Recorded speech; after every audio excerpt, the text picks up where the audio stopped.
का वोटर है तो ये जानकारी उनके लिए बहुत बहुत जरूरी है। चुनाव आयोग ने सिर नाम का एक नया अभियान शुरू किया है जो सीधे तौर पर वोट देने के अधिकार से जुड़ा हुआ है। चलिए इसे जरा समझते हैं। देखिए, ये अभियान 2 फेज में होगा। पहला फेज 4 नवंबर 2025 से शुरू होगा, जिसमें बूथ लेवल ऑफिसर्स यानी BLOs घर घर आकर वोटर्स की जानकारी को वेरीफाई करेंगे। अब इस पूरी प्रक्रिया का जो आधार है वो बहुत सरल है। 2025 की जो वोटर लिस्ट है उसकी तुलना सीधे सीधे साल 2002 की लिस्ट से की जाएगी और इसी तुलना के आधार पर हर वोटर को A से लेकर F तक 6 अलग अलग कैटेगरीज में बांटा जाएगा। मतलब 2002 की वो लिस्ट ही एक तरह से सब कुछ तय करने वाली है। तो सवाल ये उठता है कि किसी को कौन सी कैटेगरी मिलेगी। इसके लिए ना 2 मुख्य चीजें देखी जाएंगी।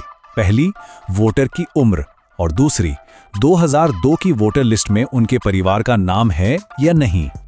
ठीक है, तो सबसे पहले ग्रुप को देखते हैं।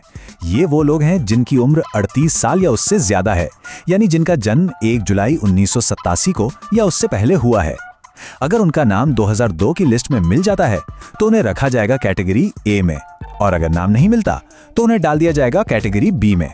एकदम सीधा सा हिसाब है। अच्छा, अब आते हैं दूसरे एज ग्रुप पर।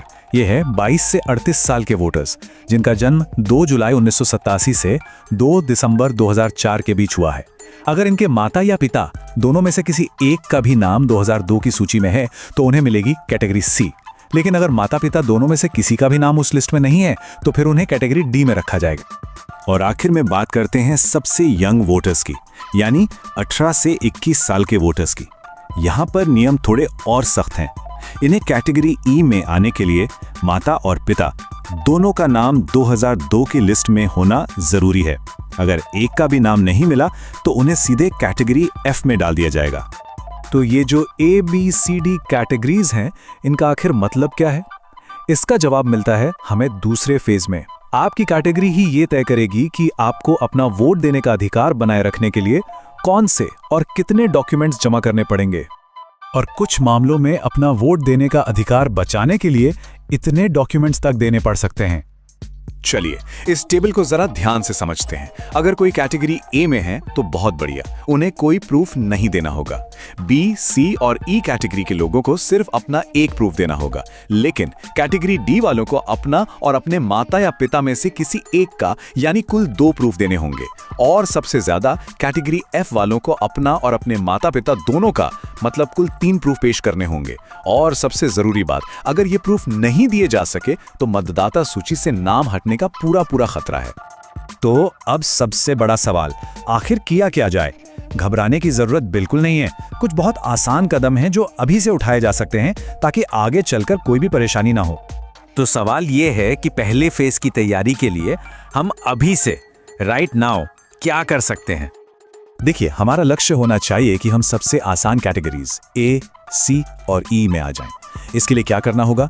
जिनकी उम्र 41 साल से ज्यादा है वो 2002 की लिस्ट से अपना नाम, भाग संख्या और क्रम संख्या ढूंढकर अपने BLO को दे दें। जो 21 से 38 साल के हैं वो अपने माता या पिता में से किसी एक की 2002 की लिस्ट की जानकारी अपने BLO को दे दें। और जो 18 से 21 साल की युवा वोटर हैं वो अपने माता और पिता दोनों की 2002 की जानकारी निकालकर अपने BLO को दे दें। एक बात याद रखिए, अभी से ये थोड़ी सी मेहनत करने का फायदा बहुत बड़ा है। जब पहले फेज में BLO वेरिफिकेशन के लिए आएंगे ना, तो उनके लिए आपको A, C या E जैसी आसान कैटेगरी में डालना बहुत सिंपल हो जाएगा और आप भविष्य की बड़ी मुश्किलों से बच जाएंगे। आखिर में ये सारी मेहनत सिर्फ किसी दस्तावेज के लिए नहीं है। जैसा कि इस गाइड में कहा गया है, ये इसलिए है ताकि हमारा वोट देने का अधिकार बरकरार रहे और हम लोकतंत्र को बचा सकें। तो जागरूक रहिए, अपनी जानकारी तैयार रखिए और इस जरूरी संदेश को दूसरों तक भी जरूर पहुंचाइए।